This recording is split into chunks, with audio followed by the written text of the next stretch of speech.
For more than 100 years, the cathedral stood at the edge of a forgotten town, its spires piercing a sky that no longer noticed them. Built in the late 19th century, when faith and ambition intertwined in stone and glass, the structure had once been the heart of the community. Bells had rung from its tower, weddings had filled its aisles with flowers, and candlelight had once trembled against its painted saints.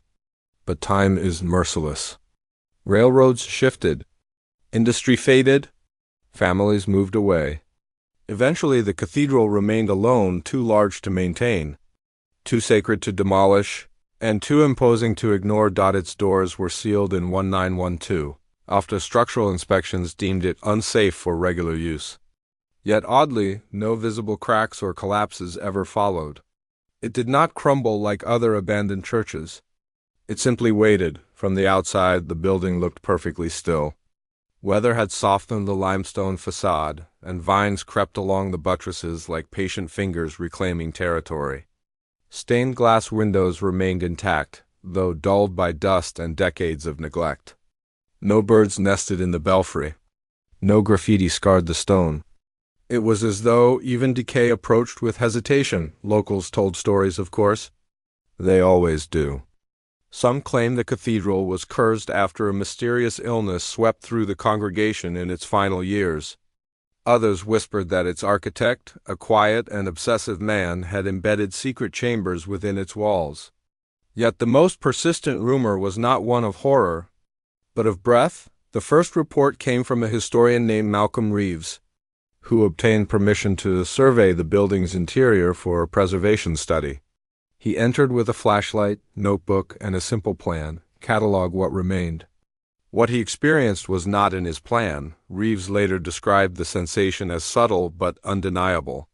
Standing in the nave beneath the vaulted ceiling, he felt a faint rhythm in the air. Not wind, not vibration. A gentle pressure that seemed to swell and recede. At first he assumed it was his imagination responding to the vast silence.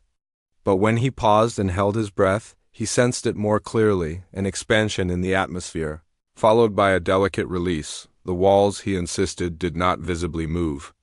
The stone remained solid. Yet the entire interior space felt as though it inhaled and exhaled at slow, deliberate intervals. Reeves dismissed the experience as psychological suggestion. Large enclosed spaces often distort perception. He completed his survey and left, but the memory lingered. Weeks later, he convinced a small team of engineers to join him for further inspection. They brought equipment, vibration sensors, air quality monitors, and eventually, thermal cameras. The results complicated everything. The instruments detected no airflow sufficient to explain a draft. There were no hidden vents, no structural flexing measurable by standard tools. Yet the thermal cameras revealed something peculiar. At steady intervals, approximately every 90 seconds, the interior walls exhibited a slight temperature fluctuation. The stone warmed by fractions of a degree, then cooled again. In a consistent pattern. It resembled respiration. The team initially hypothesized that underground geothermal activity might cause subtle thermal pulses. However, geological surveys showed no such instability beneath the foundation. The bedrock was stable, inert.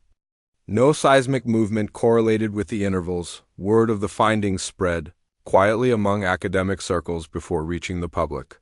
When local media reported on the breathing cathedral, curiosity surged.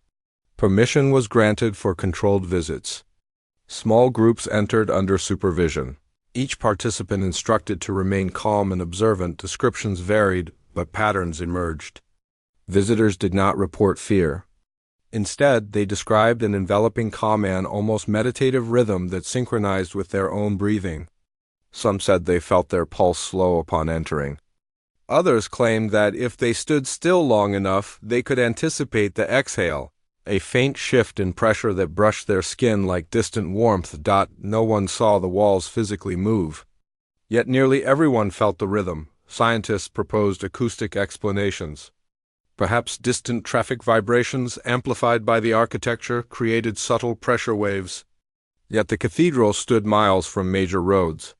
Environmental monitoring showed no external source matching the consistent timing. The phenomenon intensified scrutiny when a private research group installed more advanced thermal imaging over a month-long study. They confirmed the pattern, precise, cyclical temperature changes in the stone itself. Not random fluctuations from weather shifts, but internal pulses originating within the walls and traveling outward. Some speculated about moisture absorption cycles in the limestone. Porous materials can expand microscopically as they absorb humidity, but humidity levels inside the cathedral remained remarkably stable. No external factor matched the regularity of the phenomenon. Then came the night guard. After public interest grew, the property owners hired security to prevent vandalism. The guard, Daniel Ortega, was a practical man with no interest in folklore. He worked overnight shifts, seated near the main entrance beneath the towering arches. For weeks, nothing unusual occurred beyond the steady rhythm visitors described. Until one night in late autumn, Ortega's report was brief but unsettling. Around 2:17 a.m., he claimed he heard a sound from the direction of the altar, a long, slow exhale. Not wind passing through cracks. Not stone settling. It was organic in its cadence, like air leaving lungs after a deep breath. He stood and approached the altar, flashlight steady. The nave was silent. The air felt thick, warm. He waited. After nearly a minute, he heard it again, a soft release of air, as though something vast and hidden had sighed. He searched the sanctuary thoroughly. No animals. No intruders. No mechanical sources. Yet the sensation of presence lingered, not hostile, not threatening, simply aware. Ortega resigned the next day. His account fueled speculation. Skeptics dismissed it as stress or suggestion. Believers saw confirmation of the cathedral's living nature. But researchers remained cautious. Anecdotes were not data. Further investigation focused on architectural design. The cathedral's architect, Elias Vaaran, had been known for unconventional construction methods. Historical records revealed that he experimented with layered stonework and hollow interior channels intended to improve acoustics.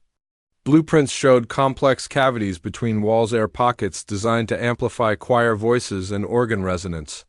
Some theorized that temperature differentials between these cavities might create pressure waves. But modeling the structure digitally failed to replicate the steady 90-second rhythm. Even when environmental variables were manipulated, the simulated building did not breathe. The strangest detail emerged during a winter survey. Snow blanketed the cathedral roof, sealing minor cracks and gaps. With external airflow minimized, researchers expected any internal phenomenon to diminish. Instead, the thermal pulses became more pronounced. The stone warmed more distinctly during each interval, radiating subtle heat that sensors recorded clearly. No fuel source existed. No electrical wiring ran through the abandoned structure. The building had no heating system active for over a century. Yet it continued its slow, steady rhythm. Psychologists proposed collective perception effects. When individuals enter large sacred spaces, their brains respond to scale and silence with heightened sensitivity. Perhaps visitors synchronized their own breathing unconsciously, projecting rhythm onto the environment. But the instruments did not rely on psychology. They recorded measurable thermal shifts independent of human presence. On nights when the cathedral stood empty, cameras still captured the pulse. Years passed and research funding dwindled. Interest faded from headlines but persisted quietly among scholars.